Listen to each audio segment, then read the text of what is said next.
There's a secret alien base hidden in Antarctica that no one was meant to see, and I'm the only one left who knows it's real. I never thought I would say those words, not in a lifetime. I was a geophysicist attached to a joint US government and private research endeavor, a project so confidential that even the other scientists I worked alongside had little idea about its true purpose. I suppose I was chosen because I had the right background in surveying frozen terrain, analyzing subterranean anomalies, and keeping my mouth shut when asked. I was good at keeping secrets then, or so they believed. But what I witnessed beneath that ice, what I uncovered on a continent people always assumed was just barren white emptiness, changed the way I understand secrecy and truth. Now that I've escaped, I have one small piece of evidence in my possession, just one grainy photograph I managed to smuggle out, and it might be the only proof that I'm not insane. For a moment I ask myself, was it worth it? If anyone finds out I have this evidence, what will they do to me? The public thinks of Antarctica as this remote, untouched wilderness. Sure, you may have read about historic expeditions, satellite imagery surveys. Maybe you've heard some rumors about bizarre readings detected by deep penetrating radar in the mid-1990s. Back then, a few international research stations reported anomalies, strange geometric patterns in the ice, unexplained temperature gradients that made no sense. Official statements chalked them up to natural formations or errors in equipment, but if you look close at some old records, and trust me, most have been purged, you'll find references to a peculiar electromagnetic signature recorded near the Queen Maud Land region. You'll find whispers, nothing more, but enough to spark curiosity. Officially, nothing came of it. Unofficially, that was the start of something hidden, something that would bring me face to face with a secret that contradicts everything we are taught to believe. In my case, I was recruited under conditions I initially thought were normal. Standard non-disclosure agreements, background checks, the usual. But the intensity of the checks was alarming. At the time, I tried to rationalize it. It's Antarctica, a place where any misstep could be lethal. The government would want to ensure they had people they could trust. I kept telling myself that to quiet the rising doubt in my mind. After all, I had a strong belief in the integrity of scientific research. The contradictory statements I heard even before we left, some superiors implying we might be looking for evidence of unconventional geological processes, while others swore we were merely collecting old ice cores, should have tipped me off. Yet I pressed on. I considered myself a rational man, a skeptic at heart, someone not easily swayed by conspiracy theories. My colleagues would talk about UFO stories as if they were childish fantasies. Me, I dismissed them every time, but that was before we drilled into something we never should have touched. If you were to stand where we made our camp, you'd see a flat, blinding expanse of white, stretching to the horizon in every direction. Nothing but ice, snow, wind, and silence. Yet beneath that silence was something ancient, something that felt alive. The station we set up was small, no more than a handful of prefabricated huts linked by corridors to shield us from the cold. At first, everything seemed normal. We ran tests, checked ice samples, recorded seismic readings. I remember the first time I saw an anomaly on the instruments, a strange echo, almost like a pulse, coming from about 200 meters below. We were supposed to be over solid ice and rock, maybe pockets of ancient water, but this was different. It reflected signals back in patterns too regular to be natural. My initial thought was that our equipment was malfunctioning, but then another colleague came forward, whispering that he had seen old reports from the 90s describing the same patterns. He said they had tried to explain them away as technical glitches back then. This time, we knew better. It took days of careful drilling, gradually narrowing down the source. We couldn't just burrow straight in. The ice at these depths isn't uniform. It's layered, compressed over millennia. Every time our drill bit scraped at something unusual, we'd pull back and analyze. That's when we found something metallic. It was just a fragment, maybe the size of a coin, but it was no rock. It had edges too straight and reflective surfaces that gleamed dully under our floodlights. A few of us examined it, muttering theories that made no sense. Maybe an old meteorite, a chunk of foreign debris that settled ages ago. But I knew that meteorites don't come in neat geometric shapes. Someone else floated the idea that it could be remnants of an old secret base from the Cold War, buried under layers of ice.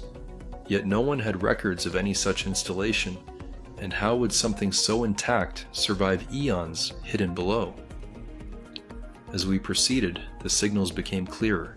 I started feeling uneasy, like I was being watched, even though we were alone out there. The others tried to remain calm, reassuring each other that we'd soon have a world-changing discovery, the remains of an advanced human civilization from a forgotten age, or some classified government tech left behind decades ago. But that night, when I managed to snap a blurred photograph of a strange pattern etched into a piece of metal we retrieved, my own heart hammered in my chest. This was a quick reward for my quiet persistence, a tiny proof of something. That pattern looked almost like a form of writing, but not in any language recognized by modern science. It was as if the metal itself had been grown or engineered by beings who knew how to manipulate matter at a level we can't begin to understand. I wanted to send that image to a colleague back in the States, someone who specialized in ancient scripts. Of course, I knew I couldn't just transmit it. We had limited communication, all heavily monitored, so I kept it hidden on a storage chip tucked inside my personal gear. I still have it, and I wonder sometimes, if I released that photo, would anyone believe me? Or would they call it a hoax, dismiss me as a lunatic who spent too long in the cold? I admit, I sometimes question myself. Did I really see what I think I saw? Am I just desperate for answers that make sense of the horrors that followed? Within a week, we had exposed a corner of something massive buried beneath the ice. The structure was larger than any submarine or aircraft. The drill revealed smooth surfaces forming angles too precise to be natural. We set up lights and peered into the boreholes. The reflections were eerie, as though we had awakened something ancient. Soon after, strange humming noises came. Through our instruments at odd hours, my teammates argued about the source.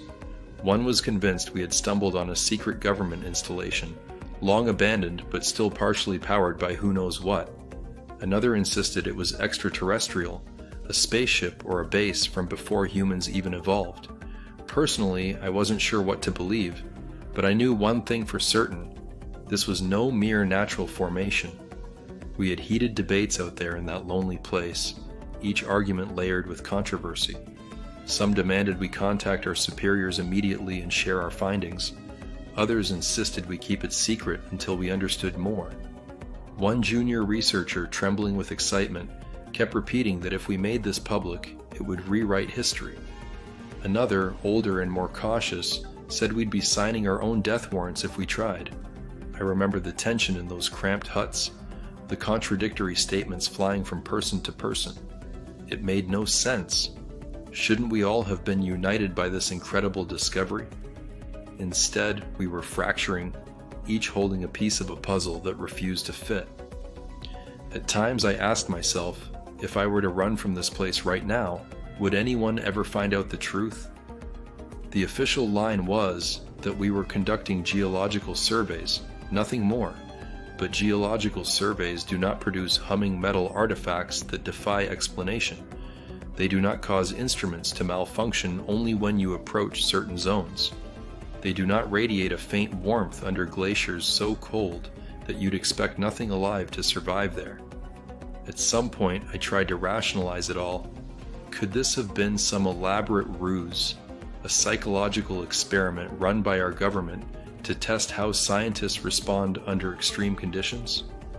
That theory fell apart when we discovered what lay behind a newly opened cavity in the ice. One morning, after a restless night of strange whispers, yes, whispers, even though I told myself it must be the wind, I followed my colleague David to the borehole site. He was pale, muttering that something was moving down there. I tried to calm him, but his eyes were wild, as though he had seen something I could not begin to understand. When we reached the edge of the hole, I lowered a camera attached to a cable.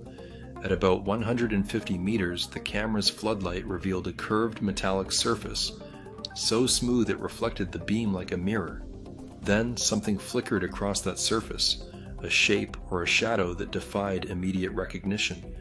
The camera feed crackled, and I swore I saw something ripple beneath that sheen, as if trying to break free. Suddenly, David pulled the camera back, shaking his head, refusing to explain what he thought he saw. I will never forget the look in his eyes. When word got around that we had visual confirmation of a structure, perhaps a chamber, everyone became edgy. We tried sending signals down, tapping on pipes, even calling out like idiots into the ice. No response, at least nothing we could interpret, but the humming returned that night, stronger and more rhythmic, as if it was a language of sorts or a code being transmitted. Could they hear us? Could they see us through that reflective surface? Were we disturbing something best left alone? I felt my heart sink into a pit of dread. The realization was dawning that this was not just a passive ruin, and the contradictions piled up. If the government knew about this, why send us out here with so little information? If they didn't know, then what on earth had we uncovered? The layers of deception weighed heavily on me. I wondered if I was part of some grand manipulation, or if I had simply been chosen for my naive willingness to accept a paycheck over an explanation. I suppose I should have run sooner, should have sounded the alarm before everything got worse, but the truth is, I wanted to understand. Despite my fear, despite the strange noises and the paranoia settling into our camp, I was driven by the hunger to know what lay beneath the ice. Did these beings, or whatever they were, predate humanity, shaping our evolution from beneath frozen deserts of white?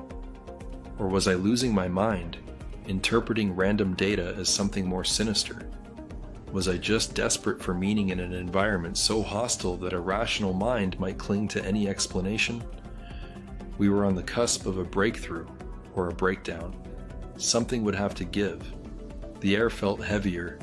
The wind outside sounded different, more like a distant moan than a natural gust. I noticed my fellow researchers whispering in corners, exchanging terrified glances. Even the hardened veterans, who had seen everything from polar storms to black ops missions, seemed rattled. We were about to uncover something that human eyes were never meant to see, and as I stood by the entrance to our main hut, clutching my hidden photograph, my thoughts raced. If we kept drilling, if we opened a passage to that buried structure, what would greet us on the other side? I knew it couldn't be anything good, yet we had come this far, and curiosity gnawed at me. A part of me wanted to stop, pack up, and go home. But another part of me, that persistent scientist within, urged me to push further. There were things down there that might rewrite our understanding of life itself, and maybe that part of me didn't care about the risk. I had no idea then how badly things would unravel. I only knew that every passing second built a heavier tension, an unspoken agreement among us that soon we would have to face whatever lurked beneath the ice. And I knew that despite everything, I could not look away. We broke through to the chamber beneath the ice just after dawn. The drill shaft, once tangled in ancient layers, slipped into something hollow and metallic. No one spoke as we lowered a camera and watched the monitor. At first, it showed only rough ice walls, but then it panned across smooth panels that gleamed under the floodlights. Angled surfaces, too symmetrical to be natural, reflected our beam with an unsettling precision. It looked like a corridor sealed away in frozen darkness, a secret older than any human record. I remember Lopez leaning over the monitor and whispering, "This could change history." His voice cracked slightly, as though he realized that nothing would be the same once we understood what we had found. I was trembling too, but I told myself it was just the cold. Deep down, I knew it was fear and awe. The rest of the team huddled close. their breath fogging the cramped space in the drilling hut. We were standing on a threshold that defied logic and reason, as if nature itself had concealed a truth we were never meant to see. With a crude harness and a lot of caution, we lowered David into the opening. A single rope, a headlamp, and his courage were all that tethered him to our world. The radio crackled softly as we waited, anxious and impatient. His first words were shaky. "I'm seeing patterns on the walls. Metal plating. The temperature's weirdly mild down here." Another pause, then, "There's something... I think there's a device." A surge of excitement shot through us when he returned, clutching a strange object wrapped in a protective cloth. We gathered around, shining flashlights on it, and the metal surface reflected distorted versions of our faces. It was the size of a shoebox, covered in intricate etchings that formed patterns no one could decipher. At one end, slender filaments protruded like antennae. We had found something tangible, a quick reward that seemed to confirm the impossible. To Lopez, this was proof of an ancient station, something predating any civilization we knew. To Anders, it seemed like a secret Cold War bunker, maybe an abandoned project hidden under decades of ice. The rest of us hovered between disbelief and cautious acceptance. Contradictory claims bounced around. Lopez insisted these markings were not human. Anders snapped back, calling it a classified military installation that we had no clearance to explore. Even as we argued, something about that corridor and this device felt wrong. I had the uneasy sense we were trespassing. No one wanted to say it aloud, but the silence between words carried the thought, if this isn't ours, then whose is it? We secured the object in a steel crate and tried not to stare at it. Outside, the wind had quieted, turning the world into a barren hush. The huts were cramped and dim, lit by flickering lamps. Each of us retreated inward, struggling to reconcile what we had seen. I stood by the tiny window watching the pale light shift over the endless ice, wondering what lay deeper within that corridor. Were we dealing with something abandoned and dead, or had we disturbed something still waiting in the darkness below? That night, I woke to a strange hum. I thought at first it was the generator failing, but when I stepped into the common area, everyone else was already there. Eyes wide, hearts pounding. The crate where we stored the device vibrated softly. No one moved closer. The humming rose and fell, rhythmic, almost like breathing. Anders tried to explain it as some internal mechanism heating up or reacting to temperature changes. Lopez just stared, speechless. David swore he saw the filaments tremble. As quickly as it started, the humming ceased. We stood frozen, each of us grasping for an explanation that did not come.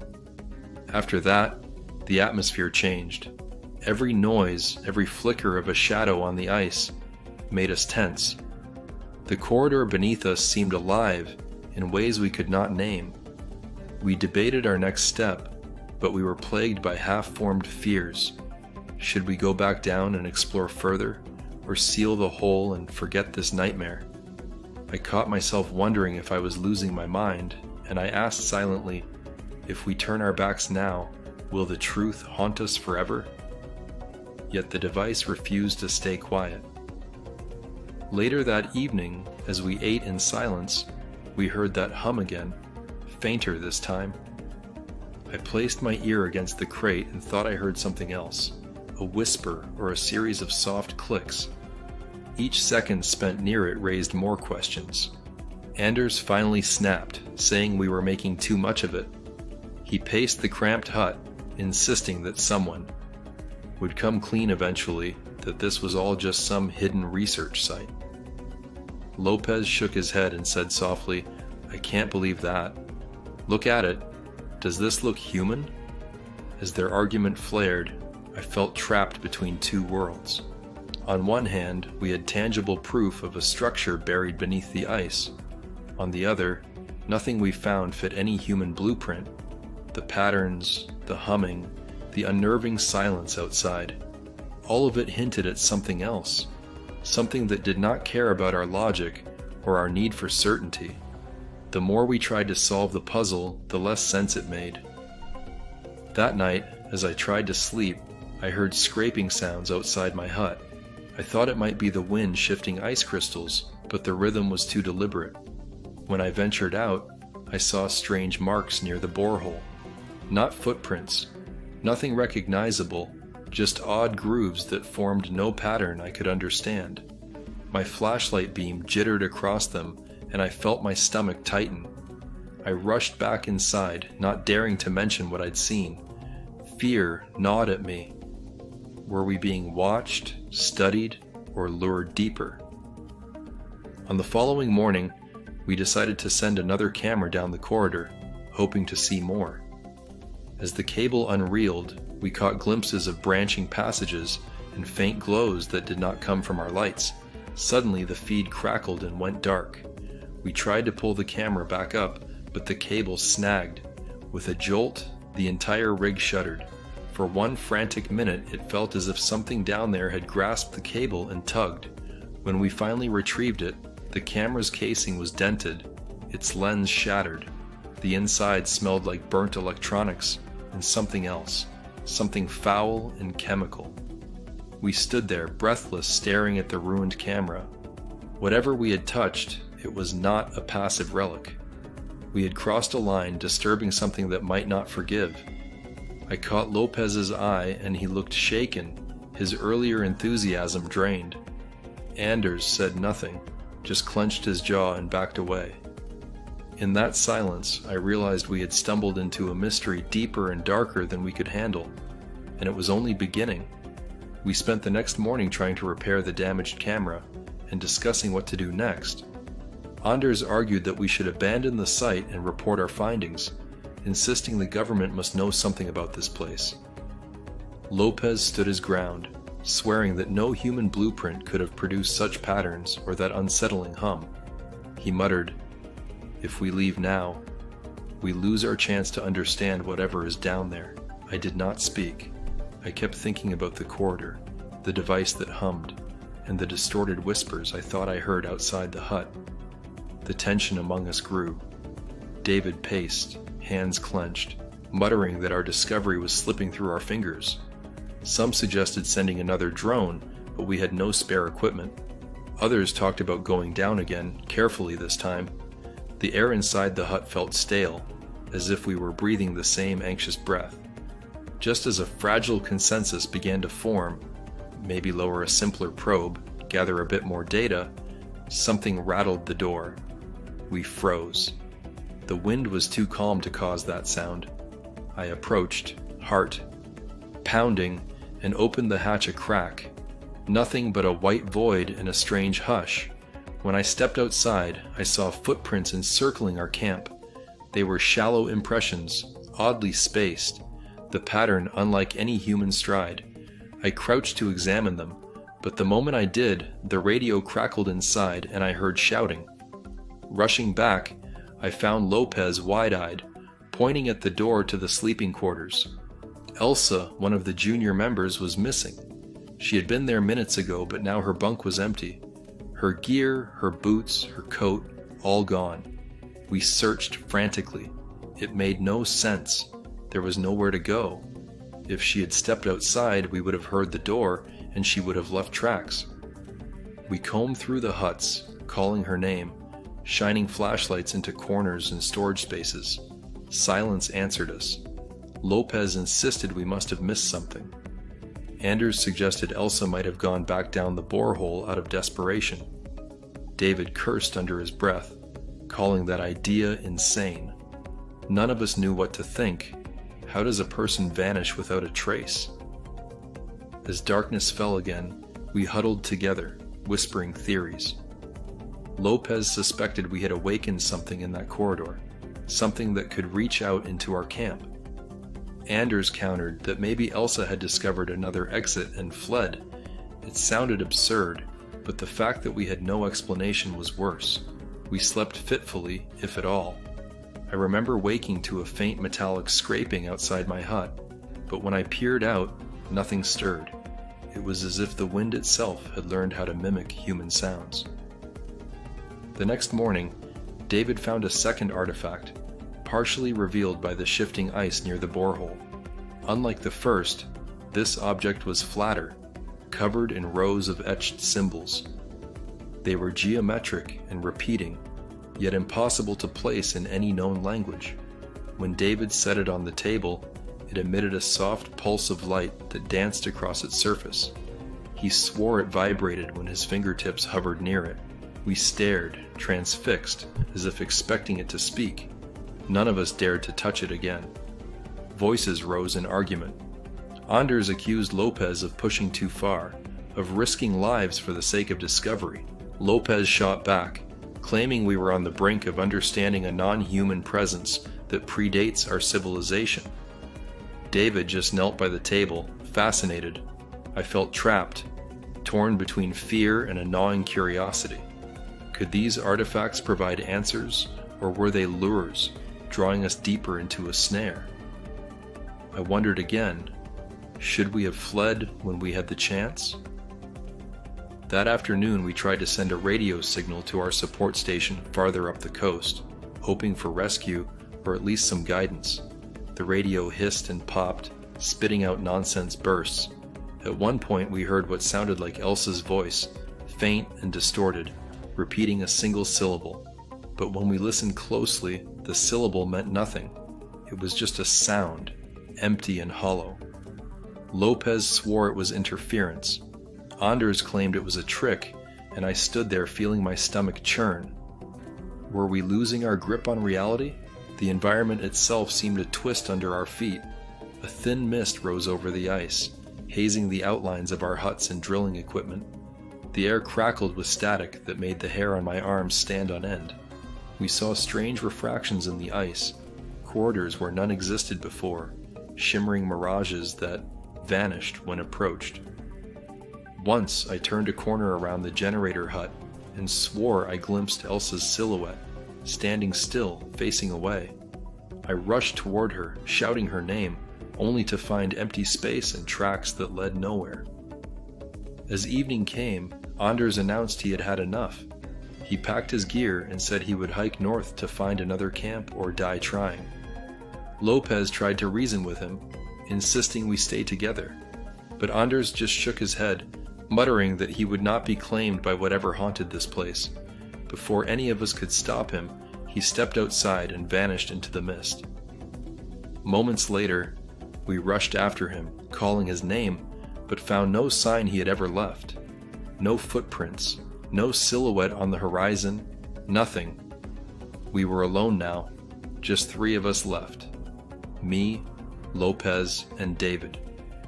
Our arguments turned quiet and desperate. Lopez clung to the theory that we were dealing with something ancient and intelligent, while David believed we had stumbled onto a secret government project designed to test human psychology. I floated between their views, unsettled by how easily the lines between fact and fear had blurred. The artifacts pulsated softly from time to time, and I swore I heard a faint rhythm that matched my own heartbeat. Near midnight, as we tried to plan our next move, a sudden tremor shook the hut. The lights flickered, and a scream echoed through our radio. It sounded like Anders, but warped and stretched, as if passed through layers of ice and metal.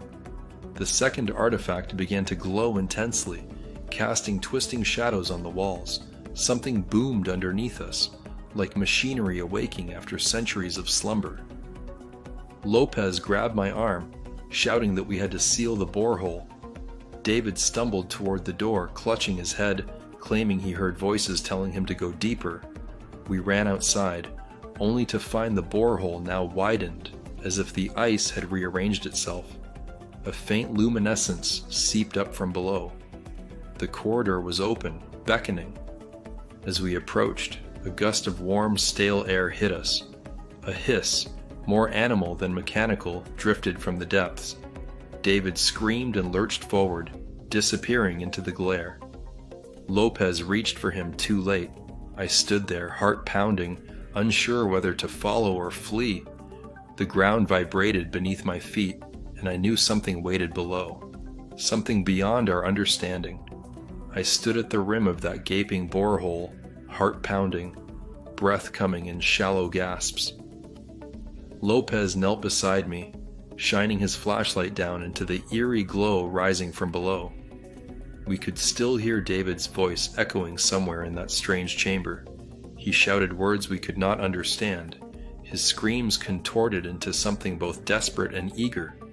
Every nerve in my body screamed at me to pull back, to run, but I could not leave David down there alone.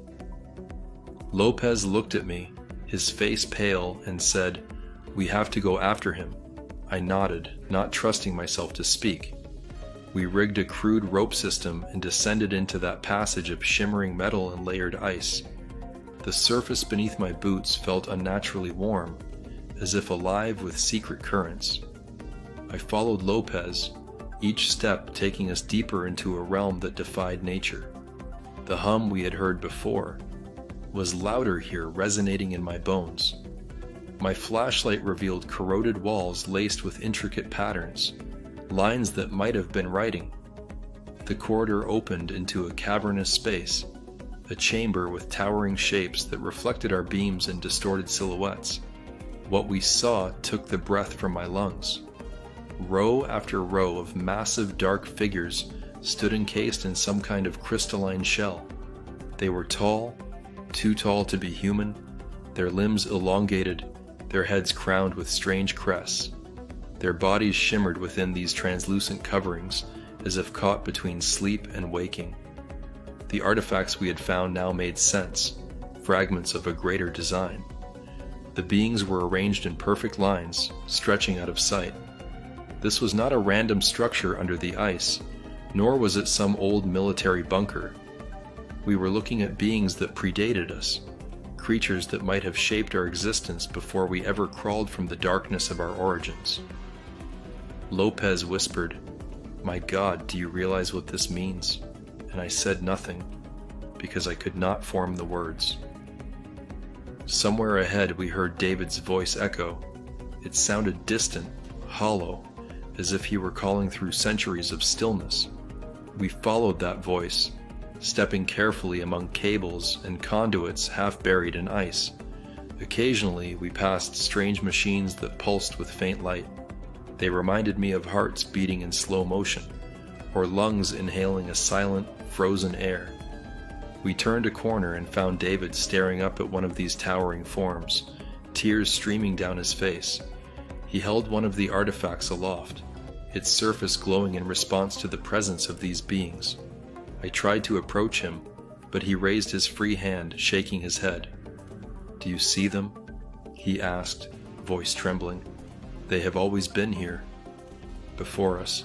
Before any of our kind stood upright, they were guiding something. Maybe our evolution, maybe our fate." I swallowed hard, unable to refute his claim. Suddenly, a deep vibration rippled through the chamber, and the crystalline shells began to glow with internal light. One by one, the forms inside twitched. I heard a crack, like ice fracturing under pressure, and saw a long, inhuman arm shift within its stasis shell. Lopez cursed under his breath and pointed at the far side of the chamber. A series of panels slid open with a dull hiss, revealing corridors that seemed to stretch into endless darkness. The machinery flared, and that hum, that otherworldly frequency, became a roar. "We have to stop this," Lopez said, frantic. "We have to leave, warn someone, do something." David laughed, a hollow sound, as if he were caught in a dream. "We cannot stop them," he said. "They are awakening. They are older than our continents, older than the ice itself." His eyes gleamed with a strange admiration, as if surrendering to the inevitable. I glanced at Lopez, and I saw terror and determination mingled in his gaze. He reached for his pack, rummaging until he pulled out a flare and a small explosive charge we kept for emergency excavation. "If we collapse the corridor, we might seal them in," he said. "Maybe that will slow them down." I wanted to argue, to say we did not understand what we were dealing with, but time was running out. The shells began to crack and split, releasing thin wisps of vapor that curled around our ankles. The forms inside shifted more. I saw head tilt slightly, a featureless face turning toward us. It was as if they sensed our presence, intruders in their silent kingdom. We retreated toward the borehole, and Lopez set the charge at a junction where the walls looked weak. David followed reluctantly, clutching that artifact like a relic. He kept muttering that we were destroying history, that we were committing a sin against knowledge. I ignored him, my mind fixed on survival. The hum was inside my skull now, rattling my thoughts. I felt as if unseen eyes weighed my every step. We reached the rope and climbed desperately. Halfway up, Lopez triggered the detonator. The explosion thundered through the ice, shaking the entire chamber. We heard metal screech, supports groan, then a cascade of ice and debris roared below. The hum sputtered, and for a moment I dared to hope we had stopped them, entombed them once more in their frozen crypt. But as I pulled myself onto the surface, I realized we had only delayed the inevitable. David never emerged. The corridor, the beings, all of it lay buried again. Lopez and I stood in the twilight, breathing hard, listening to the silence. Our camp, our huts, everything was still here, but changed. We knew too much. We understood that what slept beneath the ice was older than our history, and now we had awakened their attention. As Lopez and I staggered away, I heard a faint hum from somewhere far below. The ground trembled slightly, just enough to let me know they were not dead, not gone. We had uncovered a secret, and in doing so, we had become part of a story too big to comprehend. My thoughts raced. If these beings shaped us before, had they done it elsewhere? Were other chambers waiting under distant lands? We trudged through the icy wasteland, burdened by horrifying knowledge. No official report could capture what we had seen. No one would believe us. Yet as night fell, I found myself looking over my shoulder, certain that those who stirred in the depths would not remain silent forever. This was not an ending, only a prelude to something larger than our brief existence, and with that thought, I realized how small and fragile we truly were. Lopez and I stumbled away from that cursed ice field, half blinded by the glare of a pale sun that offered no warmth or comfort. We abandoned everything except the clothes on our backs, and the tiny chip holding the single grainy photograph I had risked so much to keep. Behind us, the silent continent remained indifferent, its endless expanse swallowing our footprints and secrets alike. Every step away felt futile. I knew that what we had set into motion could not be undone by distance or forgetfulness. We eventually found a station run by another research team, a place staffed by people who knew nothing of our ordeal. We said we had lost our supplies in a crevasse, that we were survivors of a tragic accident. They believed us at first, offering hot soup and blankets, but something in our hollow eyes must have betrayed us. Before long, men in uniforms arrived, their questions too pointed, their eyes too cold. These agents asked about our expedition, their tones crisp and final, as though expecting lies. Lopez and I said nothing of what lay beneath the ice, the strange patterns, the humming artifacts, the towering beings waiting to awaken. We kept it locked behind desperate silence. That night, as I pretended to sleep in a corner of the station's bunkhouse, I pieced together the clues we had gathered. In our first days on the ice, we had brushed aside anomalies in old satellite data. Those same anomalies now made perfect sense. They had been careful glimpses, hints that something unnatural slept far below. Every unexplained reading, every anomalous reflection, every whispered rumor, these had been distant signals pointing to an ancient presence woven into Earth's deep past.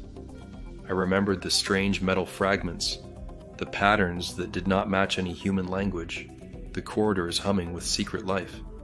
They were all threads in a tapestry of unimaginable scale. I realized that these beings under Antarctica had been there long before the first human drawings on cave walls, before the rise of any empire. Maybe they had guided our species, nudging our evolution from a distance. seeding ideas and fears that echoed through myth and legend. Or perhaps they had merely watched, cataloging our slow crawl towards cities and inventions, waiting for a moment to re-emerge. Their dormant state might have been no accident. It could have been a long hibernation, a calculated retreat until conditions were right for them to stir once more. As I lay awake, I imagined what this truth would do if unleashed. How would the world react? Religions might shatter at the knowledge that another intelligence predates us, one that may have shaped our genesis. Governments, desperate to maintain control, would bury the evidence or twist it into a weapon.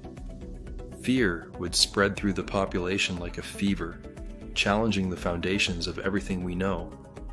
Could we live with the idea that we are not the planet's first children, that we have always been tenants on borrowed ground, our landlords sleeping beneath ice sheets millions of years old?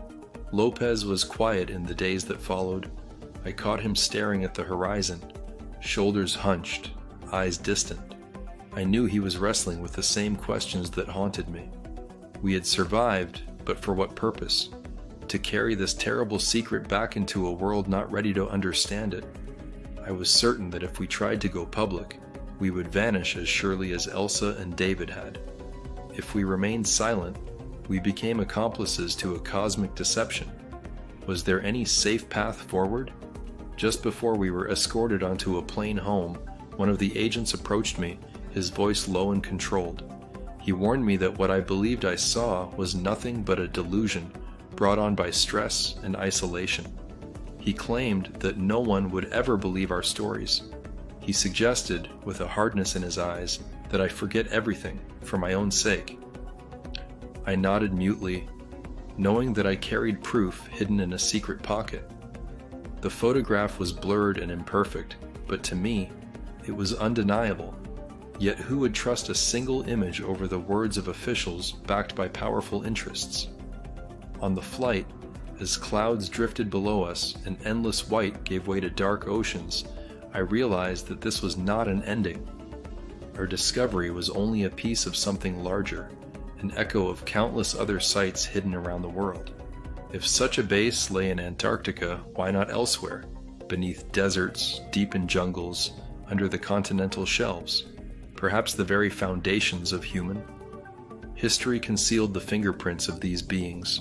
Our science, our stories, our fears, the echoes of their presence might be everywhere, if we only knew how to listen. I watched Lopez doze fitfully, his face etched with worry. I tried to imagine returning to my old life, pretending ignorance, but the truth had hollowed me out, left me uneasy in my own skin. I would have to tell someone, though I knew it would brand me as a lunatic. I had to try, if only to plant seeds of doubt. Maybe one day someone else would uncover more evidence and piece together a fuller picture. We might never fully grasp the scale of what sleeps below, but we cannot pretend it does not exist. As we touched down and I stepped onto the tarmac, I found myself staring at the distant skyline. Houses, cars, people going about their business. None of them knew how fragile their world was. I thought of the ancient chambers, the awakening giants, the humming artifacts. I wondered, if they choose to return, will we stand a chance? Will we understand our place in their design, or will we scramble for meaning too late? Even now I can feel their presence lurking at the edges of my mind. I will try to warn others, though I know it will do little good.